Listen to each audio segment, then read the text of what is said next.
This podcast is brought to you by Most Valuable Podcasts, leading the league in podcasting entertainment.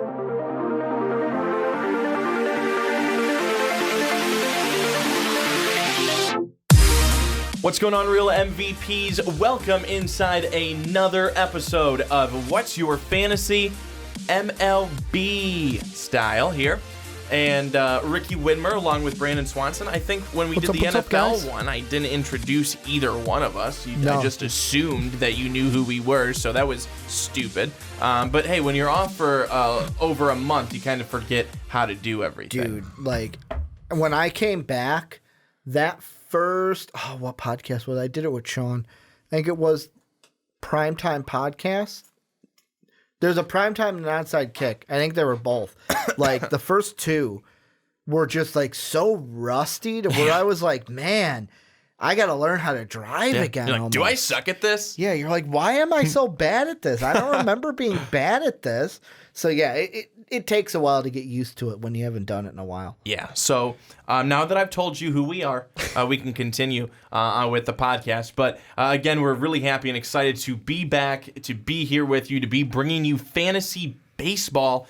And before we get into it, I will just say, as always, if you want to support this podcast, and it starts with just $1 a month, if you can spare $1 a month, head over to patreon.com, become a patron, and support what we're doing here at MVP, because we love what we're doing. We love bringing it to you, and we hope that on the other side, when you're watching it in your pajamas on a Saturday morning, that you're going, I love this too, and you head right over to Patreon and you pay that $1. $1. Are we the cat's pajamas? If we're going back to, like, what, the 20s? That's the cat's pajamas. I think we are. But now that we've gotten that spiel out of the way, Ricky, how are we looking fantasy baseball as we are more than halfway through the season? Yeah, I'm going to call it here. Like, league champions. That's all I'm going to do because, like, yeah, we dipped a little bit while I was on vacation, didn't check, and we were only 17 points above the second place team, and I thought that was way too close.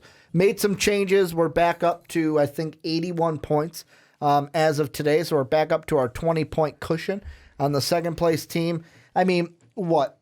With 2 months left of the season, trade deadline happening, I'm just going to call it here. Good night, everyone. We are the league champions of the league because I just don't see anyone catching us. That's true confidence. Yeah, I would be shocked if somebody caught us. I would be shocked if we only won the league by 15 points with how we're going so far. Yeah, we're good. And you know what? I don't even know who the hell's on our team. Thank God we took Javi Baez over Bryce Harper, right? Bryce Harper and Manny Machado, not even all-stars. Yeah. How about that? Yeah. But Javi Baez was. Javi Baez? Our boy leading the team. Javi Baez. That's so funny. Lucas Giolito. Not playing so hot, but he strikes guys out. Lately. Yeah, he's been giving up some runs, but like I told you, it's like he gave up 7 runs, but he struck out 7, so it's kind of hard we'll take to not do that. We'll take or to it. not drop him. So as everyone knows, literally everyone should know that today is July 31st, but more importantly, it is the trade deadline. As of right now when we're recording, it's the evening of the trade deadline. So it is past, everything has happened, and it got wild at the end. 3 o'clock passed, and I didn't see anything, and I'm of course at work, and I have 3 screens. So I have a screen here, and then I have my laptop right here. So technically 3 screens. It's a great upgrade. I didn't have it before. I just had 1, and now I'm so spoiled with 3. But over here, I'm doing my emails and work and everything like that. Here, same thing. And then over here, of course, I have MLBTradeRumors.com to give me all the latest news and updates. And 3 o'clock comes, and nothing had happened. I'm like, what a lame trade deadline. It's kind of like the free agency, the offseason for the MLB snooze fest. Yeah, I mean, it was horrible. It's like, the big trade of the day was Mark Melanson got traded. Who gives a shit? And then, Shane Green. All right, that was somewhat good. Someone on our team moved. That's Shane Green. You had Marcus Stroman that came before the deadline to the Mets, which I tweeted, what the hell did they do that for? That didn't make any sense. They're not going anywhere. Contenders. No, big time. And then you also look at what happened last night. Yasiel Puig gets traded. Trevor Bauer gets traded to the Cincinnati Reds, which someone try and explain it to me because I don't get it. Yasiel Puig goes over to Cleveland, and then Cincinnati, who was the other person involved in that? Was it the Padres that were involved in that trade as well? The dads. They get Trammell, who is one of like the up and coming big deal prospects in MLB. So exciting for them, but it didn't make sense really on the other end, in my opinion. But the biggest deal, I would say the biggest deal of the day, and the first one that we'll talk about is Zack Greinke to the Houston Astros. But Ricky, go ahead. I was just going to clear it up that ESPN says the Indians. So basically, Bauer's a Red, Puig is an Indian. So Puig and Franmil Reyes were Indians, a part of the trade. As part of it, the Indians also received Logan Allen and minor league infielder Victor Nova from the Padres, and minor league pitcher Scott Moss from the Reds. Cincinnati outfield prospect Taylor Trammell is now a Padre. So that's the nitty-gritty of that Bauer-Puig trade. So that does certainly clear that up. I'm still, again, not quite sure why Cincinnati got Trevor Bauer, because, again, they're also not a team that's necessarily just wanted to get rid of Puig? Maybe? Get some minor league guy. Like the Indians get some minor league guys, but we'll talk about that one. And Puig and Trevor Bauer, very similar, and both of them clearly hot heads. Yeah. But we'll start with Zack Greinke. Zack Greinke, near and dear to my heart, former Kansas City Royal. I, as a big White Sox fan, also a little bit of a Royals fan. Like, I'll root for the Royals when they're not playing the White Sox. Family in Kansas City. That's why, for all you people who are like, why do you like them? You're just a bit... The hell with you. But here's what's interesting. So, as we know, for anyone who has followed Zack Greinke, he gets paid about $1 billion a year, I think. And also, he has done fantastic in the National League. He's done fantastic in the National League. With Arizona, he went 55-29, 4 years with the Diamondbacks. With the Dodgers, 51-15 in 3 years. Incredible. And then with Milwaukee, the 2 years there, 25-9.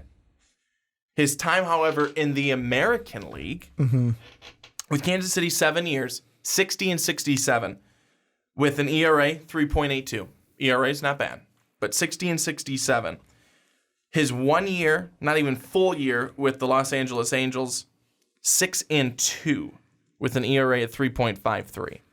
So, Ricky, he comes over to the Houston Astros after, for years, being with since 2011 and 2012, all the way to 2019, being in the National League, now coming back over to the American League.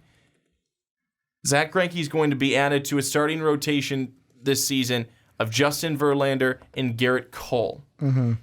Is Zack Greinke going to have any struggles coming back here to the American League, or is Houston going to look like absolute geniuses going and getting him? Yeah, for me, the thing that I'm looking at is I'm actually excited about this move for Zack Greinke. And the reason why I say that is because, yes, I know it's the American League.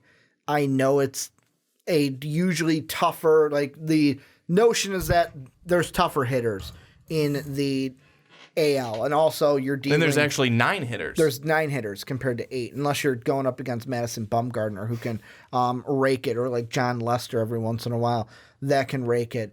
But I'm excited for this, and the reason why is the only thing I didn't pull up that I will have to is the with the Royals and the Angels of where Greinke was, because I don't think.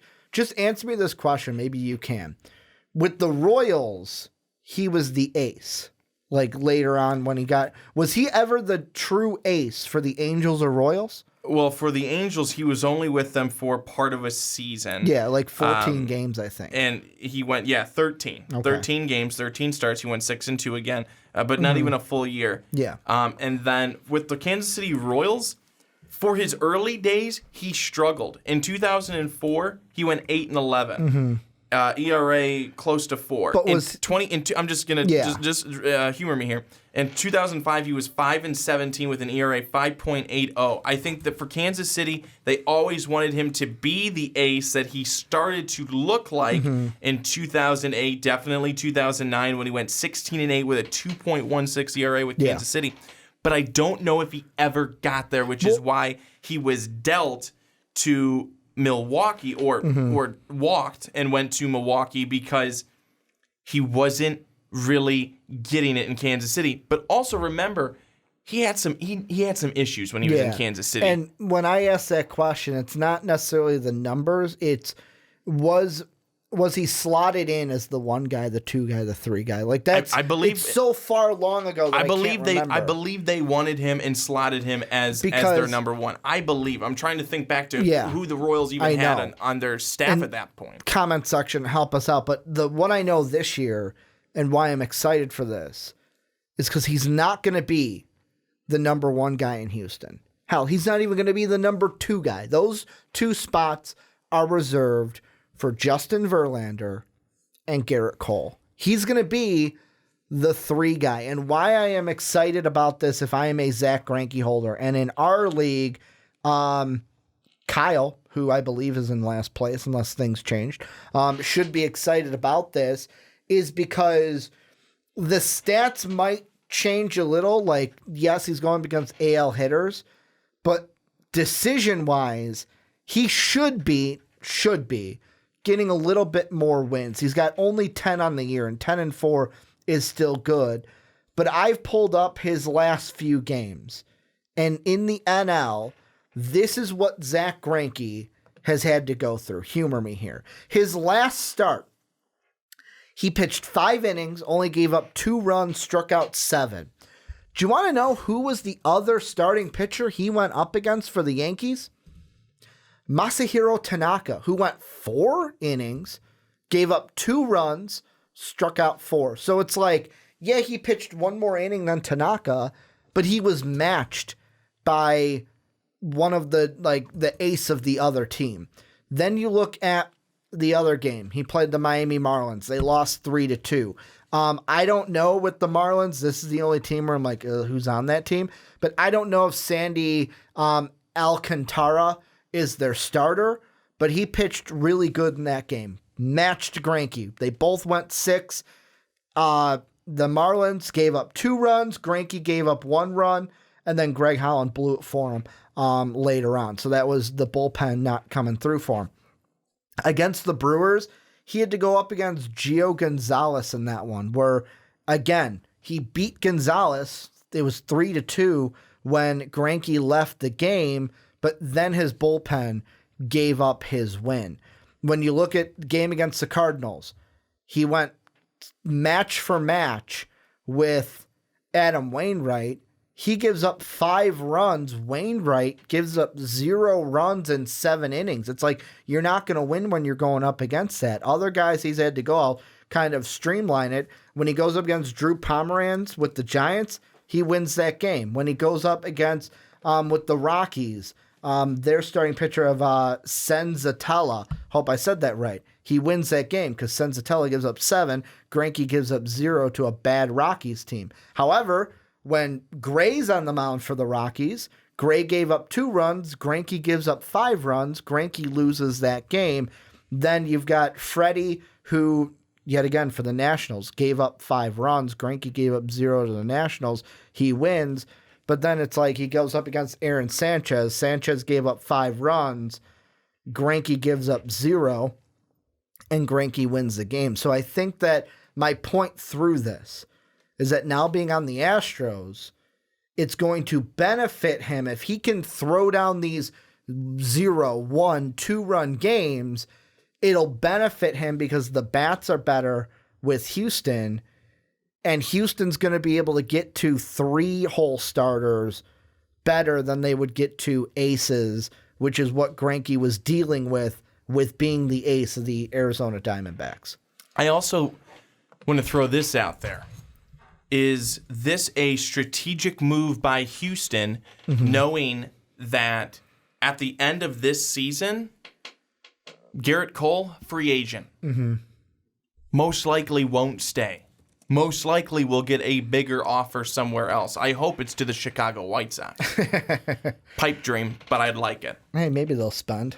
But you look at Justin Verlander, he is locked in till he becomes a free agent 2022. Mm-hmm. And also, you look at Zack Greinke, he becomes a free agent in 2022.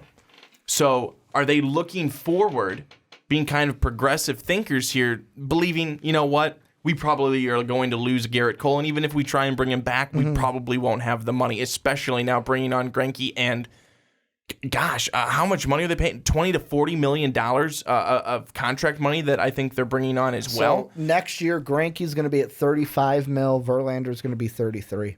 So I think that are they planning to lose Cole and continue to have Verlander and Greinke 1-2?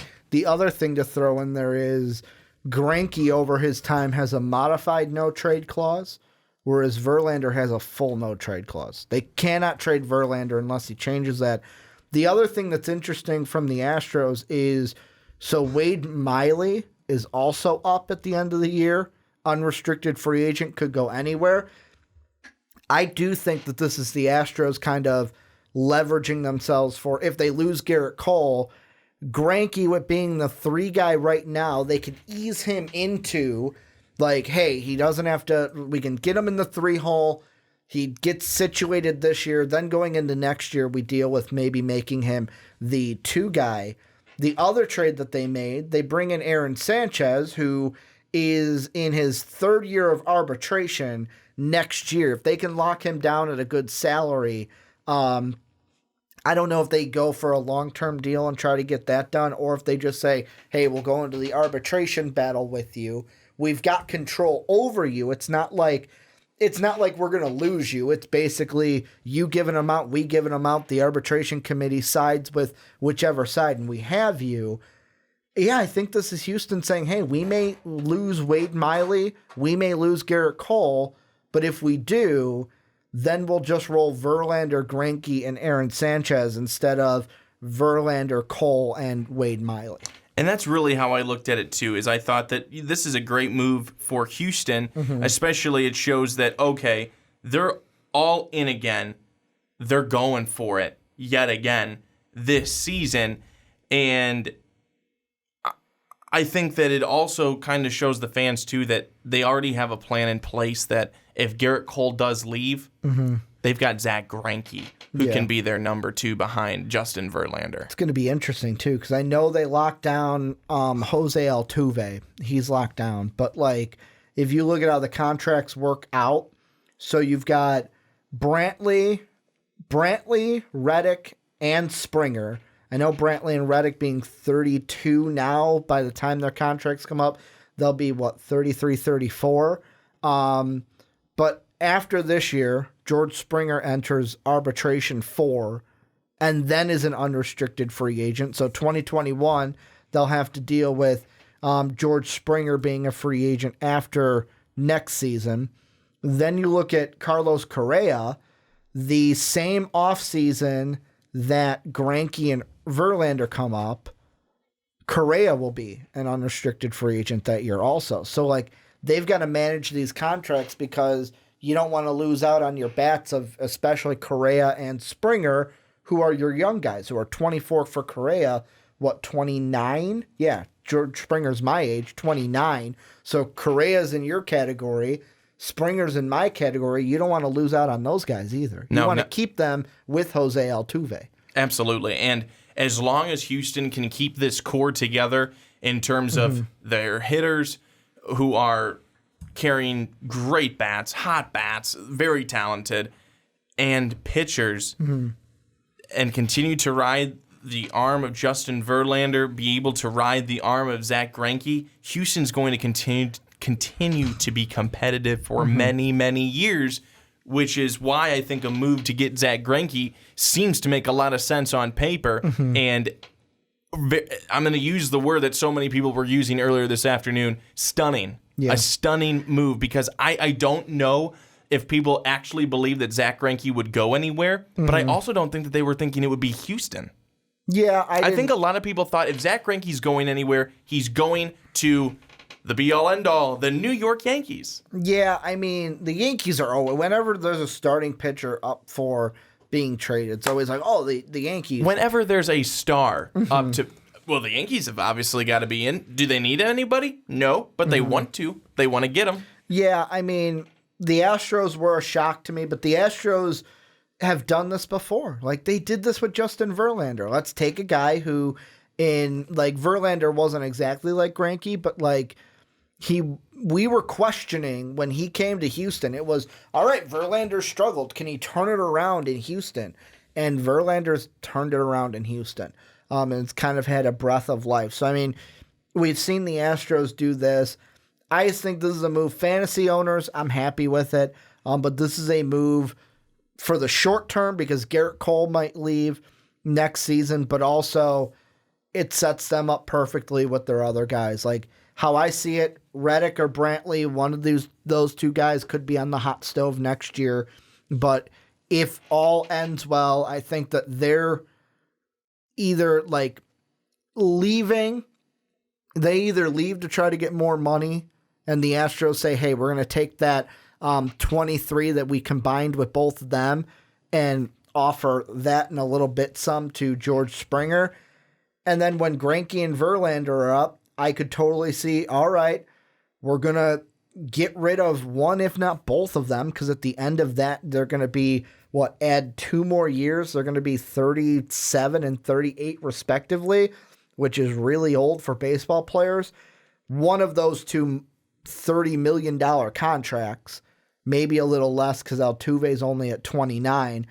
One of those deals is going to be, hey, we're going to give basically Carlos Correa his contract in 2020. So they've set themselves up to keep Springer, to possibly keep Correa, and not be locked down on a bad contract based off of those other two guys. And I think that you just have to give a lot of credit to the owner and chairman of the Astros, Jim Crane. I think you have to give a lot of credit to President of Business Operations, Reed Ryan, President of Baseball Operations and General Manager, Jeff Lunau, too. I mean, these guys, ballsy. Not scared, not afraid. They know they're gonna push the button. They enjoyed winning a couple of years ago. They liked that taste in their mouth for the next year. They can do it again. And they can do it again. And they just may have added another piece to get them there in Zack Greinke. So I think a completely outstanding move right there by the Houston Astros. Let's move on to another one. This one's close to home for you. It's the people over at the Friendly Confines, which I don't know why they call it that, not all that friendly. But that's a joke. That's a joke. And it's false because they are friendly. I just think some of the Cubs fans are less than pleasant. Some, not all.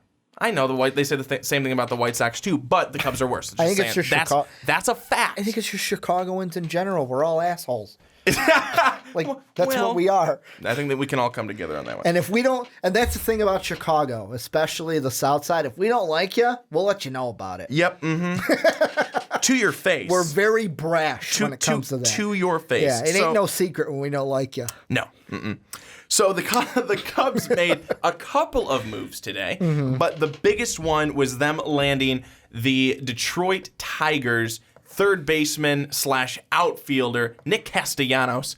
And Castellanos, I knew, and it's so funny because a couple of weeks back when I saw him move today, I thought of what I said to my dad a couple of weeks back. There was an article written after a Tigers loss in which Nick Castellanos called Comerica Park a joke of a park to play in. I knew at that moment, this guy ain't going to stay. He's not going to stay.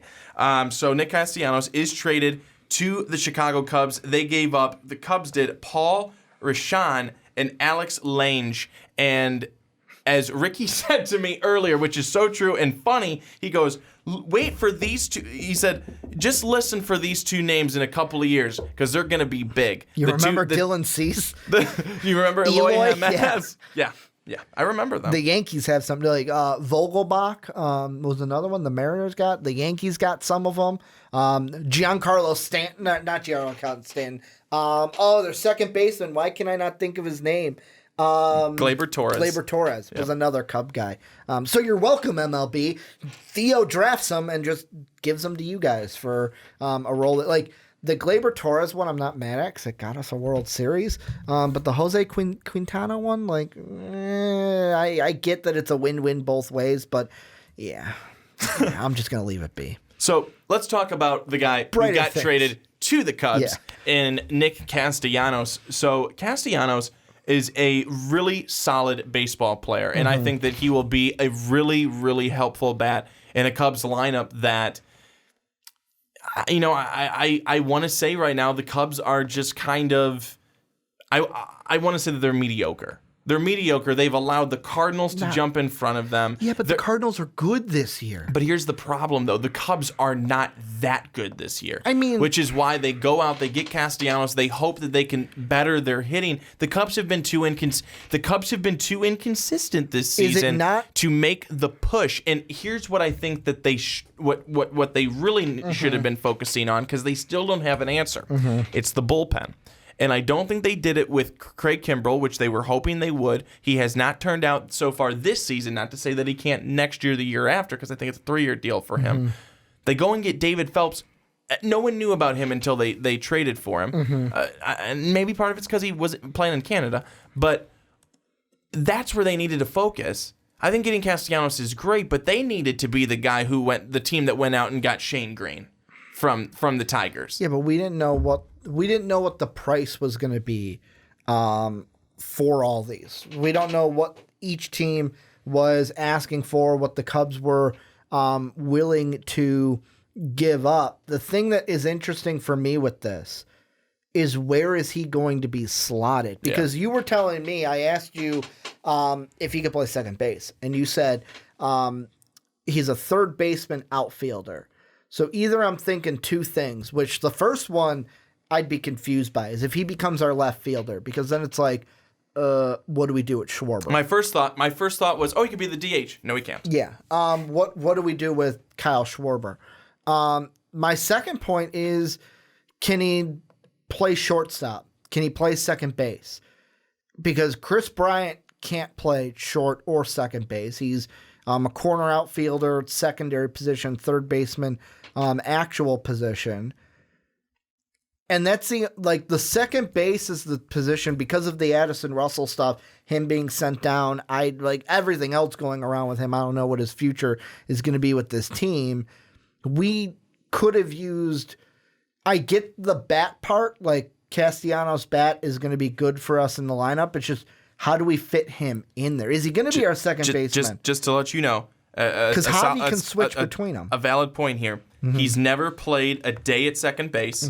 He's played 527 games at third, 9 in left, 252 in right, and 41 as a DH. He's never played another position outside of third base or the outfield. Because, like, I look at our last few games, and if you look at tonight's game, we've got David Bodie at second base.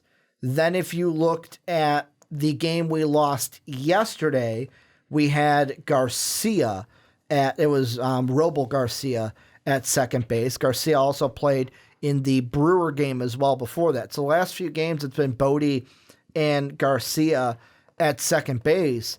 My question for the Cubs is, where are we fitting him in? Because we're not moving Hayward.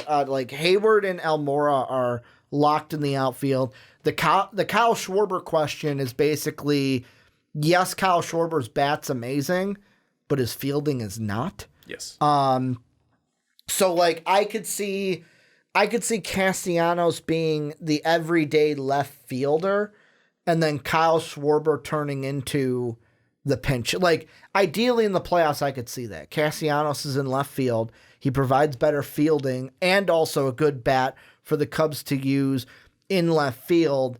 And then that opens up the opportunity for them to use Schwarber in pinch hit situations, in key situations when the pitching spot comes up in the order. But like, is that the plan? Is the plan to keep Kyle Schwarber out there and fill a hole at second base? Or is it having Bodie and Garcia see which one becomes the second base and have Castellanos play left. That's the only question is where are the Cubs going to fit him in? Because he's an everyday starter. He's not a guy that's going to be on the bench, not on the bench kind of a situation. So, he's not a platoon guy, I should say. Kyle Schwarber this season, batting at 226, not good.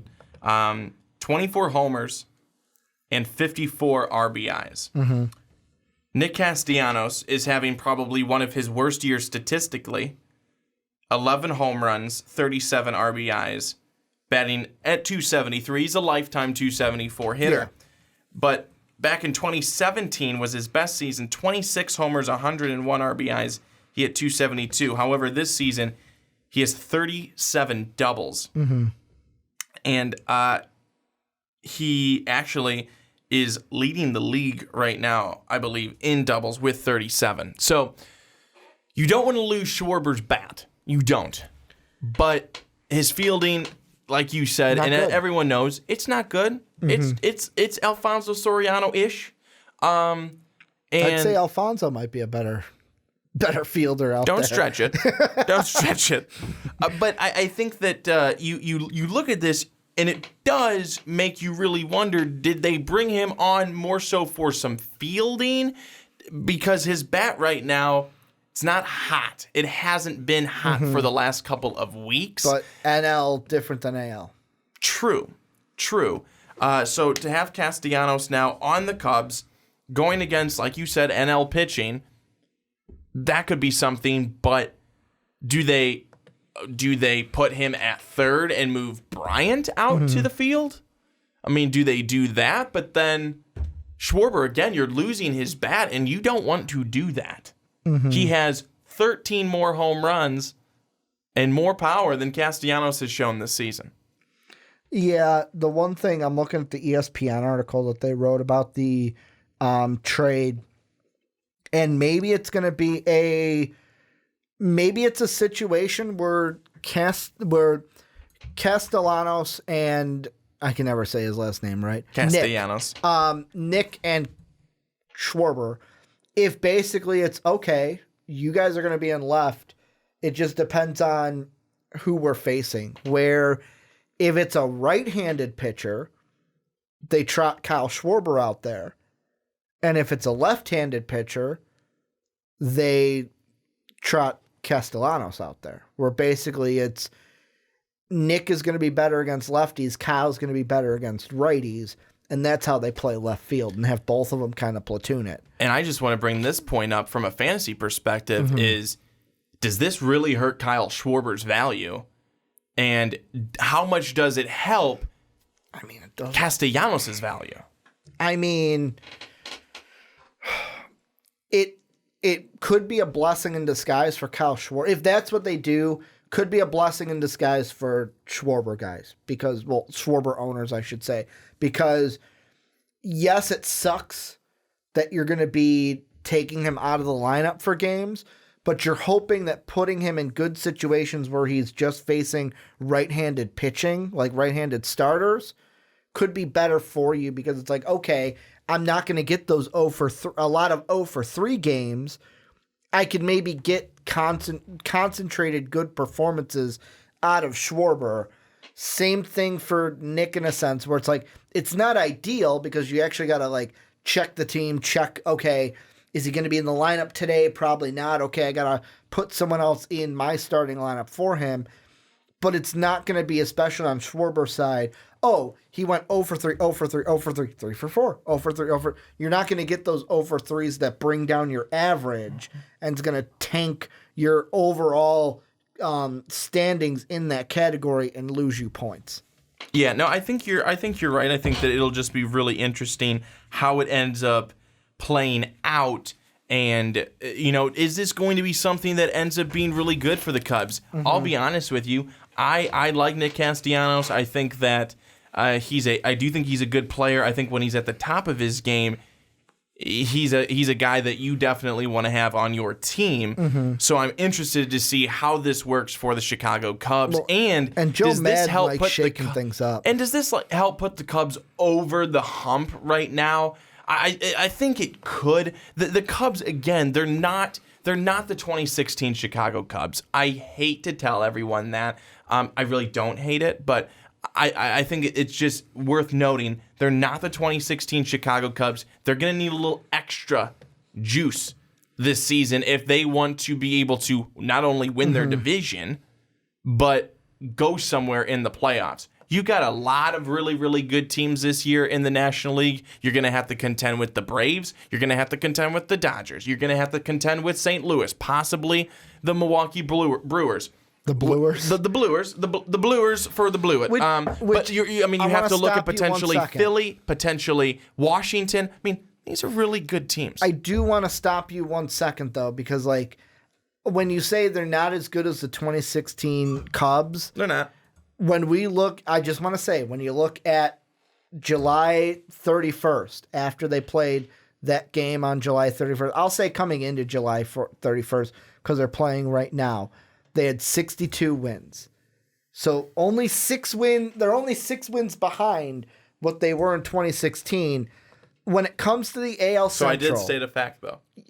Yeah, but it's not like it's not like they're monumentally as bad as that. But they felt better. They went on that hot streak early on and like to start the season to where it was like, holy shit, they're hitting the cover off the baseball. That's the difference. They had a really hot start to that year. Like it was like an April, May kind of tear that they had. But is this NL Central not exactly what I said it would be at the beginning of the year? You're going to have a division. Like, this is what I painted out. Remember, I said crazy. A 1-game playoff to figure out second place, and then a 1-game playoff to figure out the division champ, and then that loser has to play a 1-game playoff in the wild card. Like, that's where we're set up to where I wouldn't be surprised if Brewers, Cubs, and Cardinals all tied at the end of the year. Nobody gets in. Well, everyone stays home. Well, that would be wild. Because the Brewers are only 2 games out. They are, and this is now that the trade deadline happens, and there's no other trading deadlines this season. This was the deadline. Now it's really interesting. Now that teams are set, rosters are ready to go for the rest of the year. Who's going to make that big run? Who's going to have that hot streak? Who's going to have that losing streak of 6 games that kills them, puts them in a hole, and they can't get over? That's where this now is going to be where it gets very, very interesting. So, you want to know how crazy things could end by the end of the year? Yes. If the season ended right now, and I know there's games going on, but based on the standings I'm looking at, the Cubs are a game behind the Cardinals. So if the Cubs win 1 game, yes, that puts them a game ahead. Let's say in this situation, the Cardinals go, so we're going to advance 2 games. The Cardinals go 1-1. The Cubs go they go 2-0, so they gain a game. Cubs and Cardinals are now tied.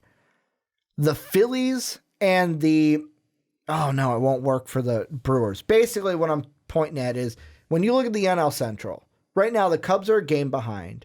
The Brewers are 2 games behind. If the playoffs started today, we would have to play the Brewers. Let's say the Nationals and Phillies both lost a game. Nationals, Phillies, and Cubs all lost a game. Brewers won a game. If that happened, we would have a 4-way tie right now for the wild card. So basically how the tiebreakers would go, Milwaukee would have to play the Nationals in a 1-game playoff. Winner of that game would then have to play the Phillies in a 1-game playoff, and then the winner of that game gets to play the Cubs in the wild card game. And then the winner of that plays, I think it would be the Cardinals. I think they're the top. Are they the top team? No, they would play the Dodgers in the first round. That is like on top of the NL Central crazy, we've got wild card crazy in the NL Central, to where I wouldn't be surprised if there's several 1-game playoffs coming from the NL this year, which I love. I love 1-game playoffs, but as a Cubs fan, they break my hearts because we lost 2 of them last year. Well, I could sit and talk Cubs baseball with you all day long, but I don't want You're to like, there's anymore. other stuff. There's other stuff to look at here. So let's let's look at it, Ricky. So the next one that we want to go to, not as exciting, but I wanted to look at it from a fantasy perspective because here's the thing. I don't frickin' get it. The Brewers traded for Jordan Lyles and Drew Pomeranz. Now, I understand the Brewers are in a bit of a pickle. They have a number of starting pitchers. Panicking a little bit? Yeah, because they have a number of starting pitchers that have gone down to injury. I get it. That's Brandon Woodruff is I think, on the shelf. I think that you've got Gio Gonzalez, I believe, just got hurt the other day. They've got guys who are hurt who otherwise would be starters and pretty good starters, pretty solid as well. Let's start with Drew Pomeranz. This was supposedly some big deal earlier this afternoon. I didn't understand why they thought that, but to each their own. So, Drew Pomeranz, okay. On 6/14, so that would be June 14th, when he pitched against the Brewers, went 5 innings, gave up 5 hits, 2 unearned runs, and walked 3. His ERA then was 6.43. Going into the game on 7/30, so July 30th at the Phillies, his ERA was 5.68. This guy, in his last multiple outings,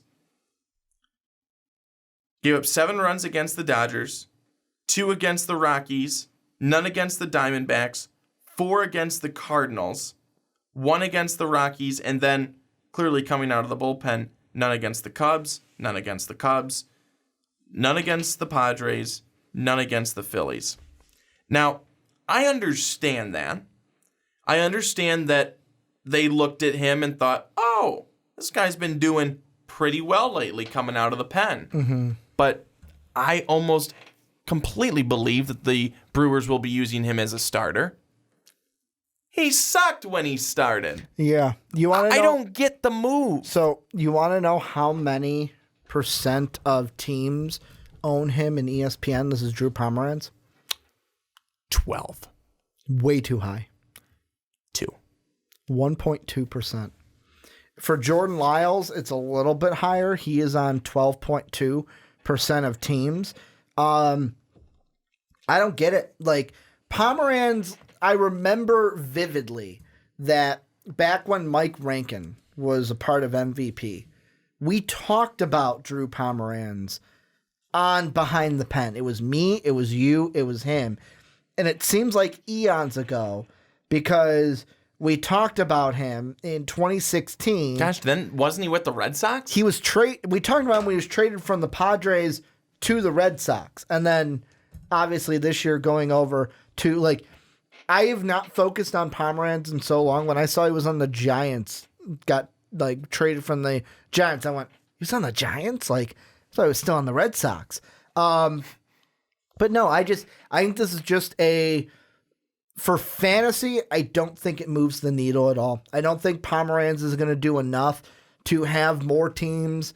There might be some bottom feeders that go, hey, he's playing well. Maybe it helps me move up a slot. Like, at this point, if you're in the bottom, if you're a bottom feeder, you've probably lost interest in fantasy baseball because you're like, I'm not going to get the number one. It depends on, like, how close you are to stuff, but odds are you're probably not going to be league champion depending on how far there are between you and first place in each category.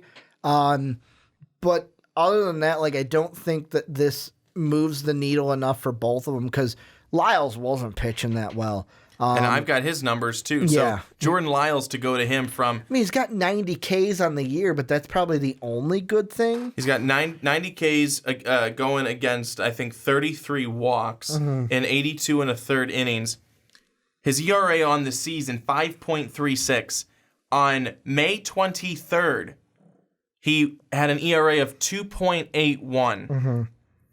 Coming into the game tonight against the Athletics, 5.36. Yeah.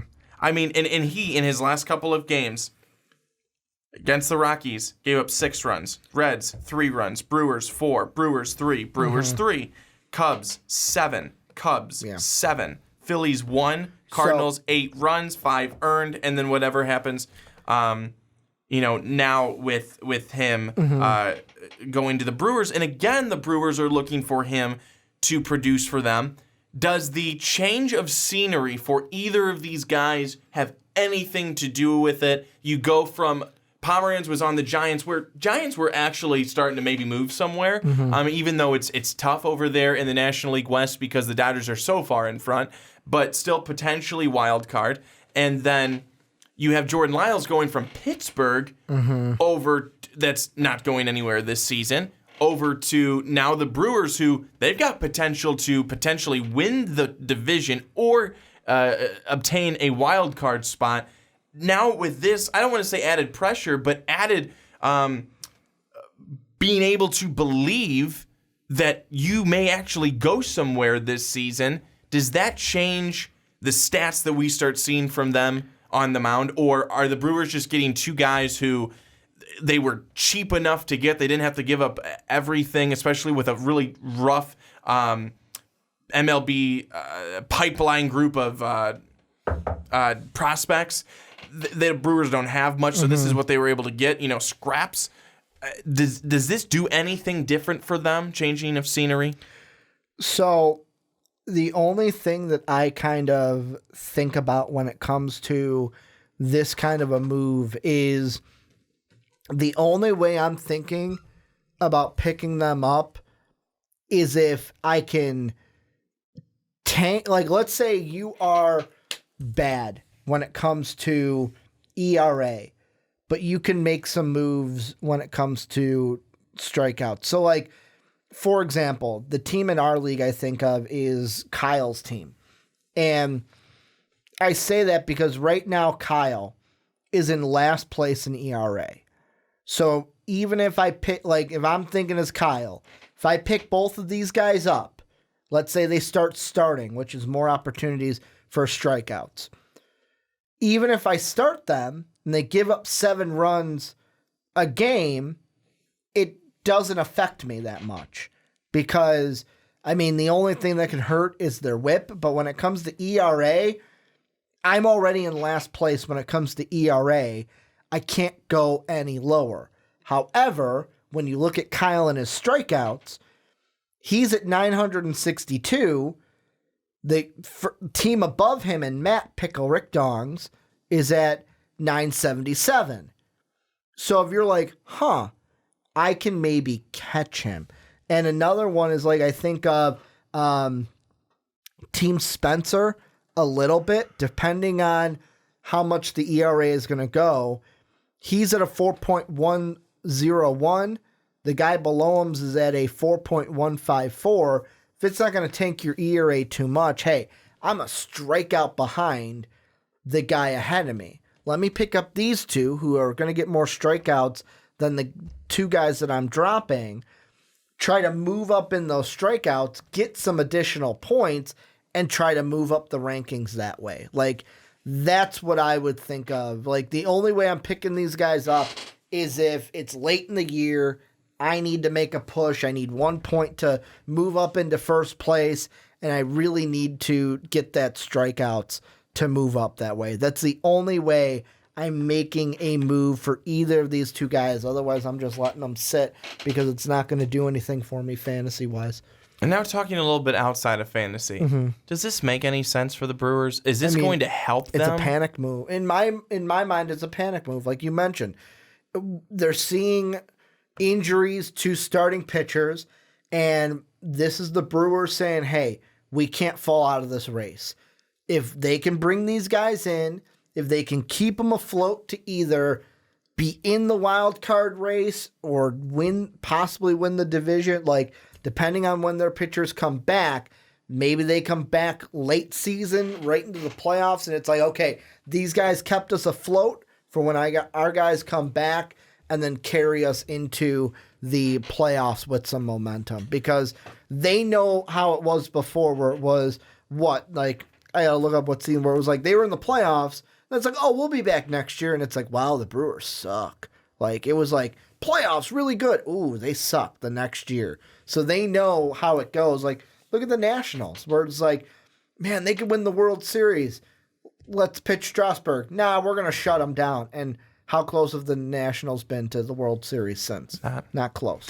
So here's where I'm interested, though, and maybe it's just because they couldn't afford. Maybe they did try and they just couldn't afford it. But I never heard. I really don't think I ever heard the Brewers linked to a Madison Bumgarner, to a Noah Syndergaard, to a Zack Wheeler, to a Trevor Bauer. I don't think I ever heard their name linked to those guys. Now, again, to their credit, they may have been doing that behind the scenes and just didn't have the pieces in return to send to them. Now, I can understand that, but if you're not going for guys like that, I mean, you're the Brewers. I mean, you guys have made some big splash moves, within the last couple of years, whether it's been in the offseason, whether it's been in season, to make some big moves. I mean, I remember when they went and they got Mike Moustakas. I mean, that was a big move for the Brewers that I think has really paid off well for them. Moustakas has done outstanding for them in his time there. I'm just surprised that Milwaukee didn't try and do a little bit more of that, especially in a race that is so tight and most likely will be tight throughout the rest of the season. Yeah, I think the big thing is Milwaukee does not want to do the last 2 times they've made the playoffs before last year. The same thing has happened, and although it won't be exactly the same, they don't want the trend of missing the playoffs the year. Because in 2008 was the year they had 90 wins. They were second in the Central. They lost in the NLDS to the Phillies. That was the year they had Ryan Braun was really good for them. What happened to Ryan Braun? Steroids. I know. Is he still on the Brewers? I think so. The Hebrew Hammer might still be there. Gosh, I haven't heard of his name in a long time. Let's see. He is, according to Wikipedia, still on the Brewers. Yeah, still on the Brewers. It's going to be 36 this November. Haven't heard his name at all. Yeah. So he was really their big. He was a Silver Slugger that year for outfielder. But the next year, 80 wins, so not bad. 10 wins from the year before, but 11 games back of the division. They finished third, missed the playoffs. Then in 2011, 96 wins. They win the Central. Ryan Braun, MVP. Ryan Braun, Silver Slugger. You had Axford was reliever of the year. Prince Fielder was a All-Star Game MVP and a Silver Slugger for first baseman. They beat the Diamondbacks in 5 games in the NLDS. Lose to the Cardinals in 6 games in the NLCS. That next year, they go from 95 to 83 wins, 14 games back of the Cincinnati Reds, who won the division that year, and about 5 games back of the Cardinals, who made the wild card spot. So they don't want that trend to continue of, we made the playoffs, now we're going to miss the playoffs. And right now, they're looking like the odd man out because, like I said, if the playoffs started today, the Cubs would be in the wild card. The Nationals and Phillies would be fighting for the wild card. The Brewers would be out, sitting at home. Not by 11 games, but they'd still be sitting out of the playoffs. I think that they could have been a little bit more aggressive and tried to get some better guys. Go for some better quality there, because Jordan Lyles and Drew Pomeranz, unfortunately, just don't strike fear into anybody anymore. Drew Pomeranz, I do want to say, though, it was not too long ago, 2017, where he had a 17-6 season with a 3.32 ERA for the Boston Red Sox. Last year with the Red Sox, he went 2-6, ERA at 6.08, and this year with the Giants, 2-9, ERA 5.68. Drew Pomeranz ain't the answer, and the Brewers, deep down, they know it. Yeah. So let's move on to our final trade that we want to talk about, and that is about the the elbow swinging and the punch throwing Yasiel Puig traded again. First of all, if you're traded, he's been traded now 3 times now in his career. I think it was 2. So he's been traded 3 times because he's been traded. 2. You're right. Because he was a Dodger. For some reason, I thought it was 3. So he was from the Dodgers to there, and that's 1. And then from there, that's 2. So I counted 3 times. But because it's 3 teams and that he's been on three teams. They signed in two the trades. Dodgers signed him in June 28th of 2012 to a 7-year deal, $42 million out of Cuba. He made his debut on June 3rd of 2013.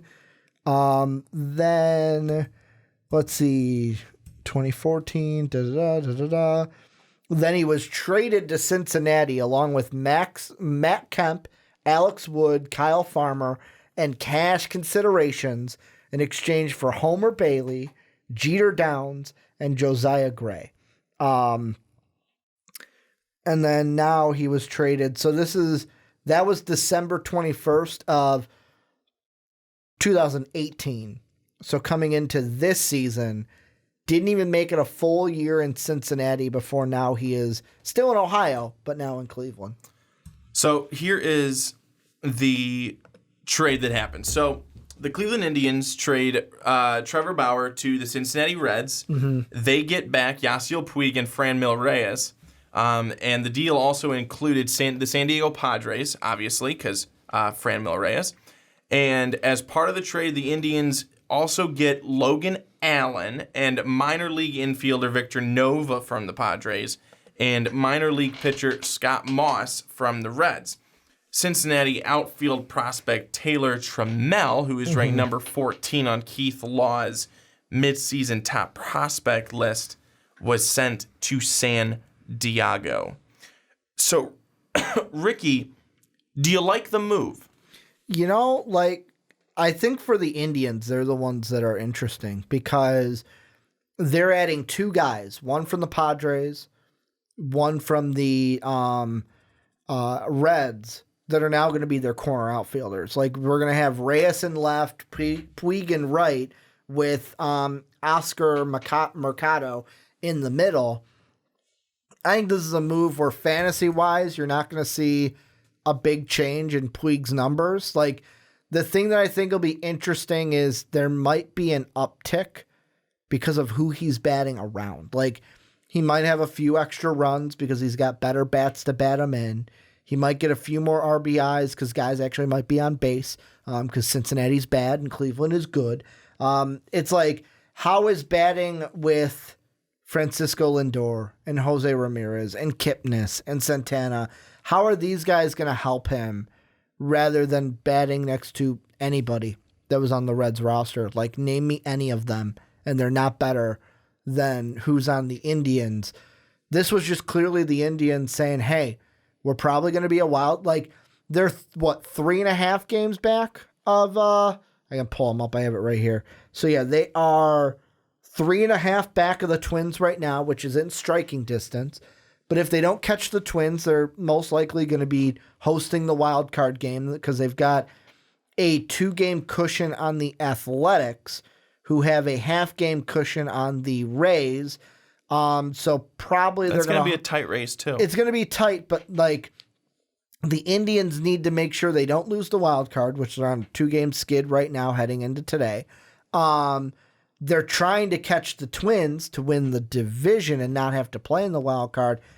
I think it's just hey, we're going to add 2 bats on the corner of our outfielders that are 250 guys that are 300 OPS or OBS, or no, OPB kind of guys that are going to give us a couple home runs. I mean, Puig's 61 RBIs compared to Reyes's 46. So it'll be interesting because also Reyes is only in a year of service, whereas Puig's been in the league now for 6 years. Franmil Reyes, not a bad player for San Diego. No. I remember watching him play actually this summer when me and a couple of friends were in San Diego. We went to a game, saw him play. Not bad, certainly. So I think the 82 hits for the Padres this year. The Cleveland Indians, I think, are getting themselves. If Yasiel Puig.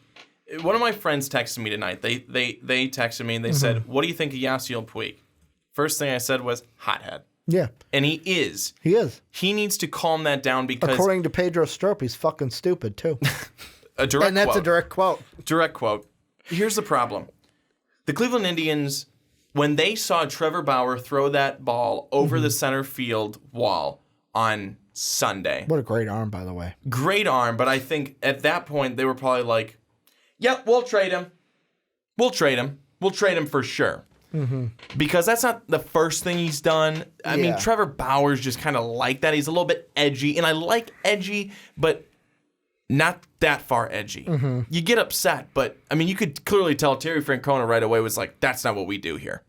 That's not what we do. I watched on YouTube like a breakdown of it, and it was just so funny watching Frank Core come out and reading his lips, and he's just like, yeah, you're done. You're done.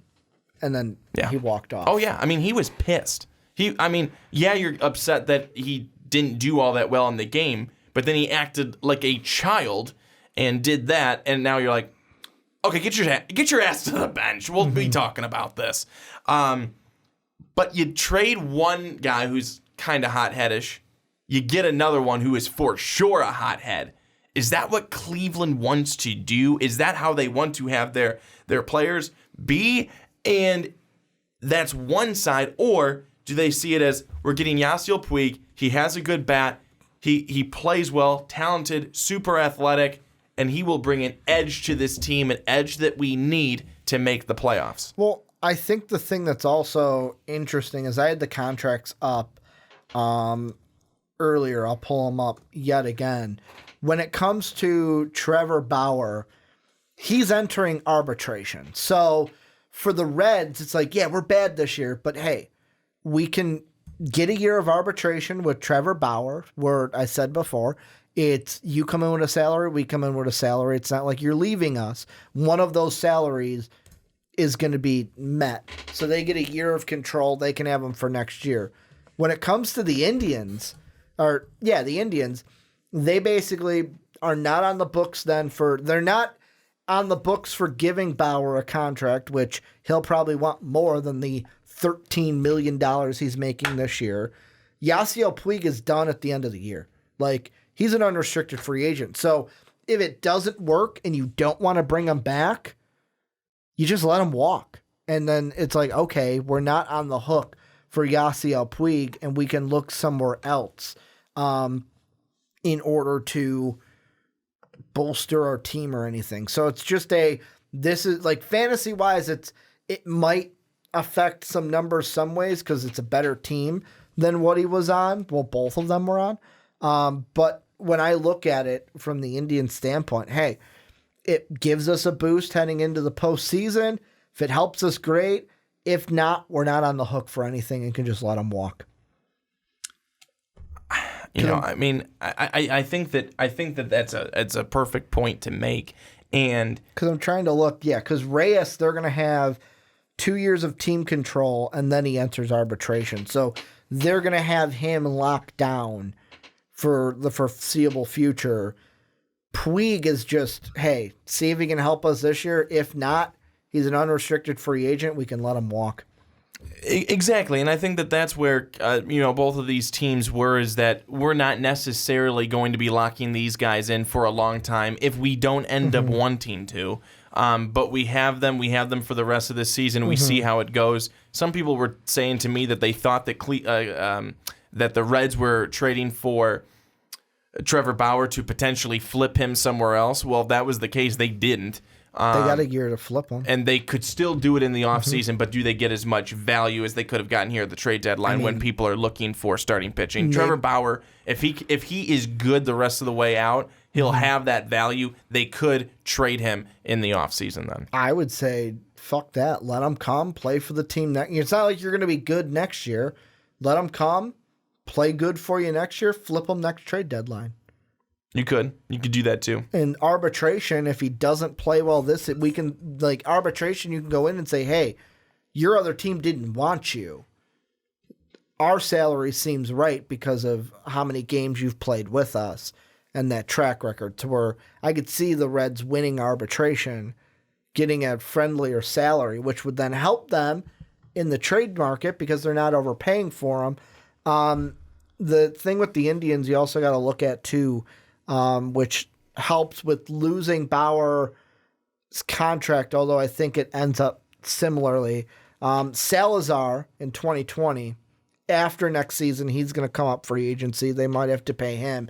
And then Francisco Lindor, do they entertain 2 years of arbitration, or do they say, fuck it, you're good. We're going to lock you down long term because we really like you and want you on this team?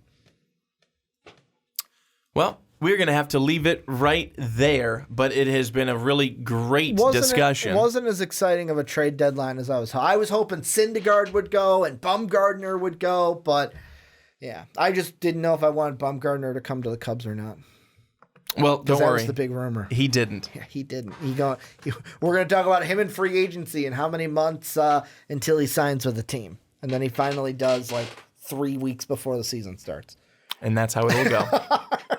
Well, like I said, we are going to have to leave it there, but a ton of topics that we talked about. Very interesting. We will see how it all shakes up the rest of the season. Again, we are past the trade deadline now. It is over. Rosters are set. Let's see how this goes. It will be a fun, exciting, up and down ride for many teams the rest of the way. So that is going to do it for us today. Thank you so much for watching and listening. This has been so much fun. Back with you after a month and a half, probably hiatus, if not more. But it has been so great to talk to you, talk some baseball, MLB here. Make sure you check out our other What's Your Fantasy that we talked all about NFL and everything that's going on right now, along with some fantasy about me and my team. So go watch that and help me out. Brandon needs some help. So, yeah, Ricky's not lying, honestly. So, again, thank you so much. We love doing this. This is a ton of fun for us. We hope it is fun and enjoyable for you. Make sure you head over to patreon.com. Become a patron today for just $1. You can support this podcast. You can support other podcasts here at MVP. That's going to do it for us. For Ricky Widmer, I'm Brandon Swanson saying so long, everybody. Thank you so much for watching and listening, and we will see you in a couple of weeks. Take care.